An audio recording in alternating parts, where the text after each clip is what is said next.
Well, this side is drilled out. It fits. It's a little snug, but it fits.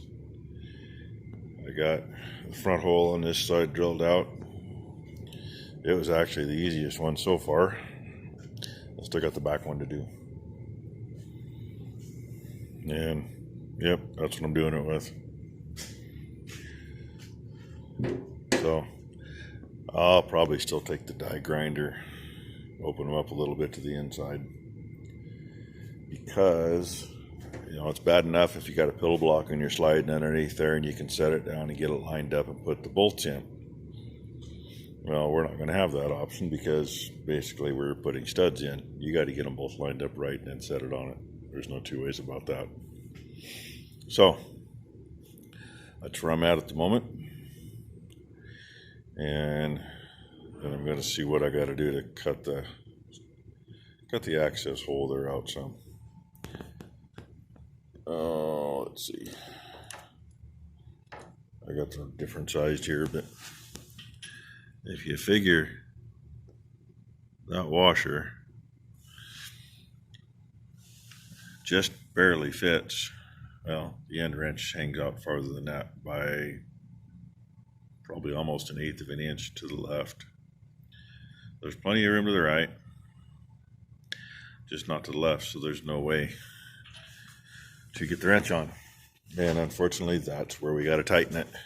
And you cannot get the open end in because it's clear into there. There's no way. And I really don't want to grind the outside of a wrench off to do that. I mean, at least the washer fits. 3/4 inch flange nut will not fit in there. It hits. There's just a little tiny bit of weld on the inside and it sits on top of it. Right there. So, yep. That's what I'm doing. Just having fun. Probably got a bruise on the side of my leg by now from holding that drill and getting beat up a little, but I wanted to open them up all the way around, not just on one side. Die grinder's a pain in the butt. I thought we had like a 3/8 burr tool or something, but I can't find it. So I think all we have is I know there's a couple others, but they're just 1/4 inch straight burrs. So works great when you're working in a hole like that. Just keep it straight underneath and work it back and forth, but makes a heck of a mess with the chips. I tend to get them everywhere, even down in a shirt, and then it ends up down farther south than that, and then you're going, ow, what the heck, what's that? And you hope you can find it and get rid of it. It's life, I don't know. She's pretty much been in here all day. She kept trying to get in the way when I was working on these. I bored them all out. 21-30 seconds, I think. Yeah, must have been. Then, I did take the die grinder to them. I got a little 90-degree air die grinder. Works good for that. Sit in the chair and reach under and just sit here and stare at it and watch it. I've actually got it now where when I put the pieces in there, I can slip them back and forth about 1/8 of an inch, which is about the gappage it's got underneath anyway. So that'll make it go together a lot easier when the time comes to be switching back and forth. And oh, look at that fender. It's on. I don't remember if that bar was on the outside or the inside before, and it's like, I'll just put it on the inside. I don't know if it's a good idea or a bad idea, but that's where I put it. It's cut short enough to do that on the ends. So. And I had some black silicone left. That'll cure darker than that. It'll probably match pretty good. I got a little sloppy with it, but I had just enough left to put a seal across the top of that. I'm thinking about maybe some other stuff I've got and smearing on the other side before we put the flap on. And I was thinking that was 9 inch, which it is. And I was thinking the whole bitter belting we got was 8-inch. It's not. There's part of a roll right there. That's only 7-inch. So I got a piece outside. It's thinner. It's got some stuff to it. It's not just plain rubber. It's backed with one side smooth, one side's got a crosshatch pattern on it because of the strings that are in it to stiffen it. It needs to get cleaned up before I bring it in here. It's plenty big enough. I just got to figure how much higher things are going to be so I can figure how much I want to put on it. I don't know. I mean, it's not up high enough to put the wheel under it right now. And I can't get that bearing off. That's the one off the other side. Slid right off just like it slid on. This one slid on fine. I put it on there and I worked it back and forth a couple times and it will not budge.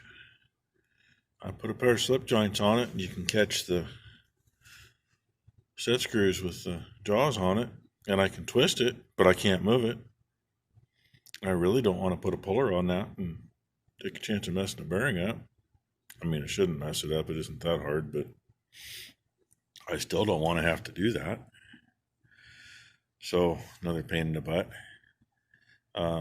My plan today was to get number one to clean this wheel up. I started cleaning on it, and it's like, it just needs to go outside.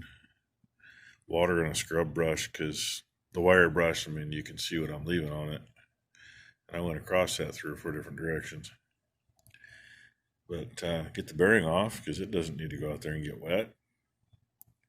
And like I say, soap and water and a scrub brush would be the best thing, and go ahead and clean some of that tire up so we don't have the mess. And then I can get some paint on that. I don't care if I overspray on the tire, it ain't gonna hurt it. But I would like to have that painted before we put it on. Make it a whole lot easier and not look like crap. So, yay. And I got enough paint left. There's a full can and half or a little better. And I got that thing that far. The rest of it's outside the door, out of the way. It needs to jump up on those sawhorses, and I'm sorry, I'm not by myself. And we're going to roll that other one outside to clean it up. I really don't want this sitting here on the sawhorses in the way anyway. But yeah, I got a little done today. Shop floor swept up, fender on, the yoke ready to put those adapters to. Pretty well wasted a saw blade on the Sawzall, but I did get these cut out. They cut out all right. Not the smoothest cut on there, but... And then, of course, I cleaned it up and hit it with paint and realized, I should have hit that with a file to knock the burrs off. I'm not overly worried about it. I ran my glove over it, didn't slice it, so should be good enough. There's probably other spots on here that are worse than that from when they built it originally. Well, that's what I got for you. Hope you've all had a good Sunday. It was supposed to rain today and hasn't. It's just stayed foggy and freaking cold. Even here in the shop, it hasn't really warmed up. I only had my coat off for the last couple hours. But, yeah, yay, that's what I got.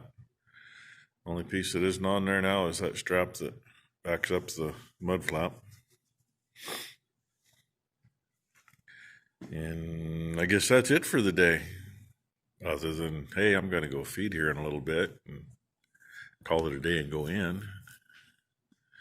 So, thank you for watching. And I don't know what we're going to do here pretty soon. I got to figure out engine, transmission, and get that stuff in.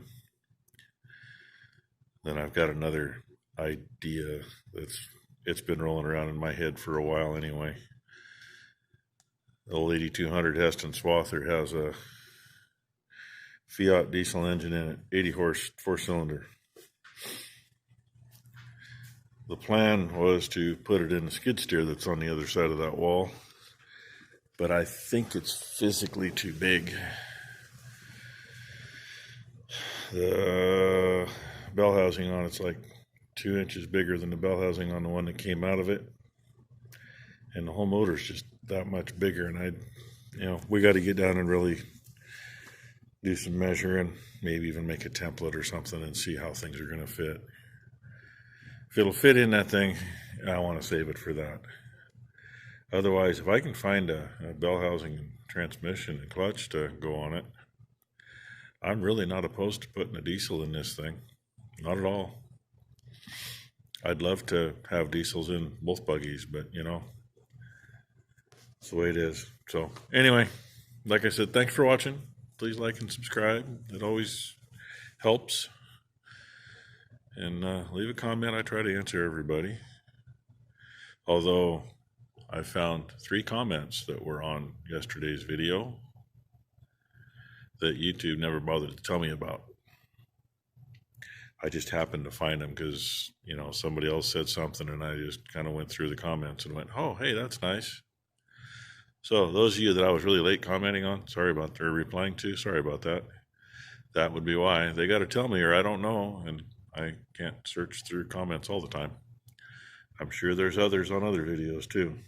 So if I missed you, I'm not ignoring you. It's just the way things have been with YouTube. So, all right, have a good one.